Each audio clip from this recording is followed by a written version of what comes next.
Fala pessoal, muito boa noite, boa tarde, bom dia, não importa a hora que você está vendo esse vídeo. Eu sou Jefferson Casais e hoje a gente está começando aqui um novo programa aqui na Jeff TV, o É Um em Pauta. Esse programa é um programa opinativo, a gente vai estar trazendo um tema, dando a opinião desse tema e a gente vai querer, é lógico, a participação de vocês para estar elaborando aí esse nosso programa.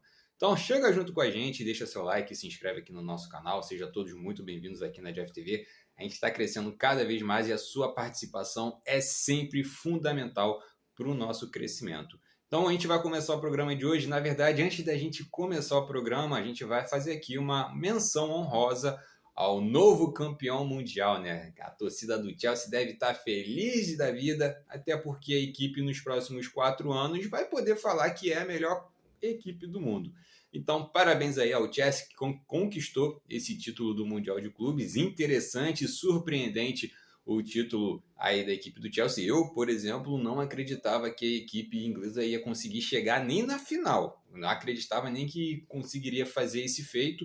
Chegou aos trancos e barrancos, mostrando que o futebol é imprevisível e é surpreendente. Chelsea campeão 3-0 no PSG, colocando mais um favorito no cemitério que é administrado pelo Renato Paiva, né? O cemitério do futebol está recheado de favoritos e a equipe do PSG é mais uma dessas equipes que está aí, então, nesse cemitério.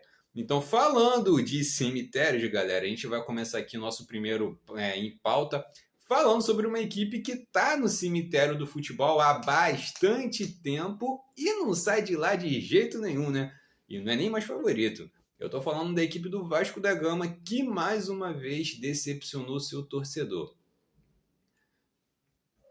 O Vascão acabou jogando pela Sul-Americana na última terça-feira e foi atropelado pela equipe do Independente Del Valle, perdendo por 4-0. Vale a gente lembrar, vale a gente destacar o seguinte: o Vasco da Gama ele ficou um mês parado de férias, treinando, fazendo intertemporada, e desde que voltou nesses dois últimos jogos, o Vasco não fez um gol sequer. Perdeu por 2-0 para o Botafogo, aonde vendeu seu mando de campo para Brasília para conseguir ter uma renda. E agora, jogando fora de casa, na altitude do Equador, acabou perdendo por 4-0 para a equipe do Independente Del Valle, jogo de ida dos playoffs que dão vaga às oitavas de final da Copa Sul-Americana. Semana que vem, dia 22, o Vasco da Gama volta a campo em São Januário e precisa fazer 5 gols se quiser se classificar. Coisa que está sendo bem complicada para a equipe Cruz Maltina, até porque se não conseguiu fazer nenhum gol até o momento, quem dirá fazer na semana que vem. O Vasco da Gama jogou num sistema em 4-3-3, jogando com 3 atacantes ali, o Nuno Moreira, o Ryan e o Verratti enfiado, mas você não tinha um articulador no meio de campo para distribuir as jogadas. Você também não tinha na volância um bom jogador também fazendo aquela contenção da defesa e distribuição para o ataque. A lateral esquerda pífia, muito mal. A gente pode destacar o goleiro Léo Jardim, que mais uma vez, apesar do 4-0, foi o craque da equipe do Vasco, né? E assim, na minha opinião, na minha concepção de futebol, quando um goleiro é eleito craque do jogo, é sinal que o time desse goleiro não foi bem. E na lateral direita o Paulo Henrique, né? O Paulo Henrique que tá fazendo bem ali aos trancos e barrancos, está jogando tanto na defesa quanto indo buscar o ataque, tá fazendo um bom campeonato, tá fazendo uma boa temporada na equipe do Vasco, mas só esses dois não adianta. A gente também tem que destacar o Ryan, não posso deixar de falar dele, um garoto jovem, promissor, que na minha opinião não fica até o fim da temporada no Vasco. Eu acho muito difícil que o Ryan continue até o fim da temporada. Já tem equipes que estão de olho nele, então acredito que o Ryan logo, logo ele vai estar se transferindo para uma outra equipe do futebol europeu ou algum outro mercado. O Verratti sozinho lá na área não consegue fazer nada, a bola também não chega nele, fica muito complicado do centroavante vascaíno, o Pirata, meter a bola para o fundo do gol. O Vasco, nos primeiros 12 minutos dessa partida contra o Del Valle, até fez uma partida de um certo modo equilibrada, foi para cima da equipe do Independente, chutou para o gol, mas aí, a partir do 12º minuto, teve a expulsão do Lucas Piton, que deu uma entrada um tanto quanto criminosa ali para cima do jogador da equipe do Del Valle, foi no tornozelo, na maldade, e o pior de tudo é que o Lucas Piton ele ainda quis argumentar com o árbitro sobre essa expulsão. O lance foi para o VAR, inclusive, mas no replay a gente já viu que ele esqueceu a bola e foi direto no tornozelo do atleta equatoriano. Depois dessa expulsão, a equipe do Del Valle foi para cima, fez o primeiro gol e o primeiro tempo acabou 1-0. Até aí tudo bem, o Vasco estava perdendo, mas na concepção do técnico é o seguinte: se a gente está perdendo, vamos tentar perder pelo menor placar possível para a gente tentar reverter em São Januário, até porque a gente está com um jogador a menos. Então o Vasco volta para o segundo tempo, o time começa a cansar, começa a sentir a questão da altitude, começa a sentir a questão de estar tendo que jogar com um jogador a menos, acaba correndo dobrado, e o Diniz ele acaba mudando ali a formação do Vasco. O Vasco vai para um 3-3-3, né? Porque está com um jogador a menos, era para ser um 3-4-3 ou um 3-5-2, ele acaba indo para um 3-3-3 e vai tirando o jogador de ataque e tentando recompor na defesa. Mas a partir do momento que você faz isso, os jogadores já começam a ficar cansados e quem entra não entra bem na partida. E com isso o Del Valle faz o segundo, o terceiro, o quarto, perde pênalti, perde chances, poderia ter sido mais de 4 gols. Na verdade, pelos meus cálculos aqui, poderia ter sido em 7-0 para a equipe do Independente Del Valle. Não foi um resultado bom, a torcida criticou bastante a chegada do Vasco da Gama no Rio de Janeiro, hoje pela manhã. E agora o Vasco vai ter aí que treinar e focar, porque já tem jogo no final de semana pelo Campeonato Brasileiro.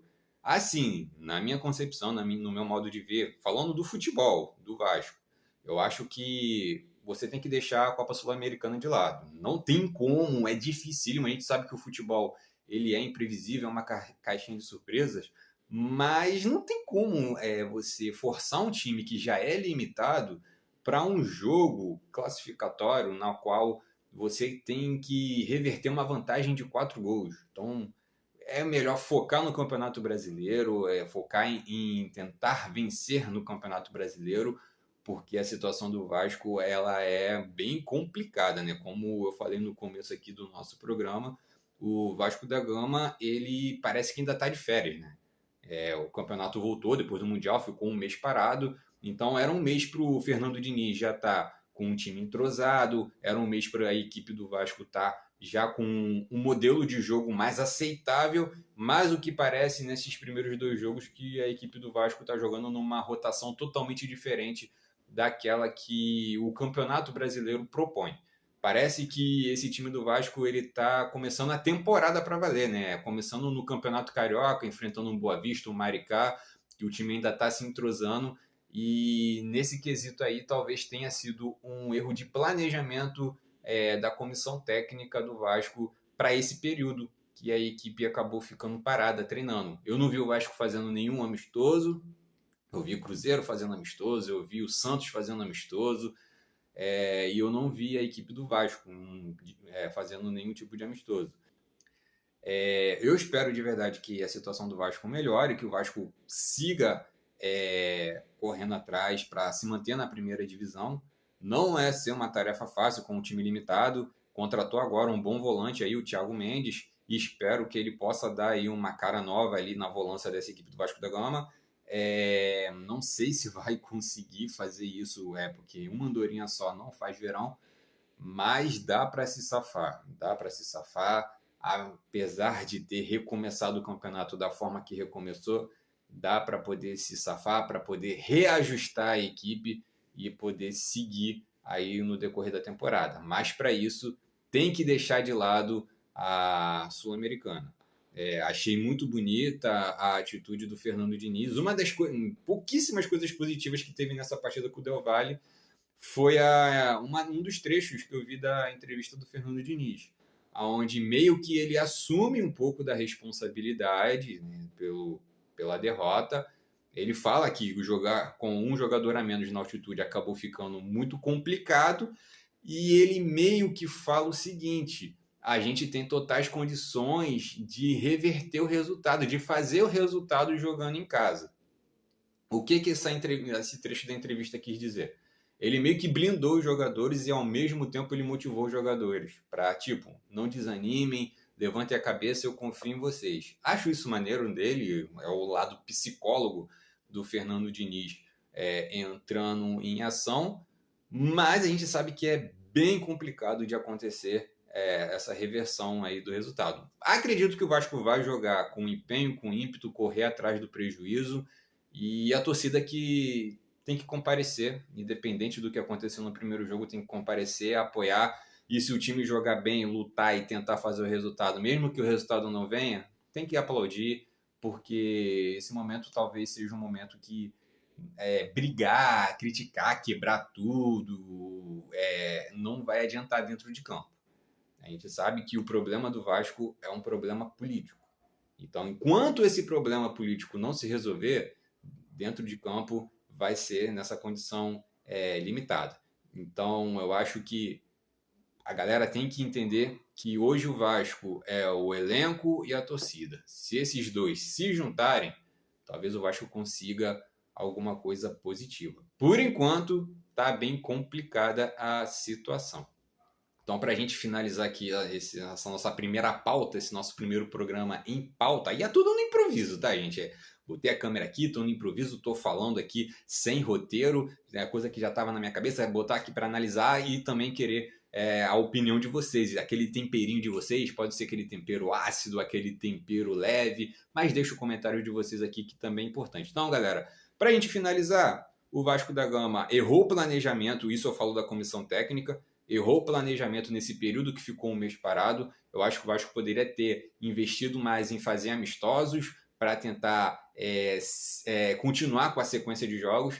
Está jogando hoje, nessas 2 partidas que fez, numa rotação abaixo do que as outras equipes vêm apresentando, equipes essas que treinaram, que fizeram amistosos, que correram aí atrás, e o Vasco parece que está no início de temporada, parece que ainda não entrou no Campeonato Brasileiro de novo. Dá para reverter a situação no campeonato? Dá. Nessa rodada agora, o Vasco pode até entrar na zona de rebaixamento porque não jogou, vai jogar com Juventude só Deus sabe quando, e é uma situação que dá para reverter. Não esperem você, torcedor, um Vasco lutando por vaga na Libertadores da América, tampouco ali lutar por uma Sul-Americana, vamos ser sinceros, a luta do Vasco vai ser na parte de baixo. A não ser que consiga contratar jogadores e que o Felipe Coutinho realmente consiga estrear na equipe. E que não perca o Ryan também, é claro, porque está sendo uma peça fundamental. Então é isso, galera. Agora eu quero saber a opinião de vocês, o que vocês acharam dessa análise. Tentei ser o mais breve e mais rápido possível aqui para a gente estar nesse comentário. O nosso programa em pauta vai estar sempre vindo aqui durante a semana. A gente vai estar trazendo temas, debatendo esses temas e eu vou estar sempre querendo aí a opinião de vocês. Então, galera, se inscreve aqui no nosso canal. É só escrever lá Jeff TV 2000 que você vai encontrar a gente. E se inscreve no nosso canal, participa da nossa programação. Toda segunda-feira tem o nosso Papo de Segunda, que é a nossa live, é o nosso programa que a gente fala, vai debater tudo que acontece aí no mundo dos esportes, principalmente no Campeonato Brasileiro e o que a gente pode esperar também para a rodada aí decorrente durante a semana. Então, se inscreve aqui no canal, dá aquela força aqui para a gente, porque o nosso trabalho é um trabalho de formiguinha, a gente está no começo ainda, mas conto muito com a ajuda de vocês. Valeu, galera. Forte abraço, uma ótima semana aí. Fui.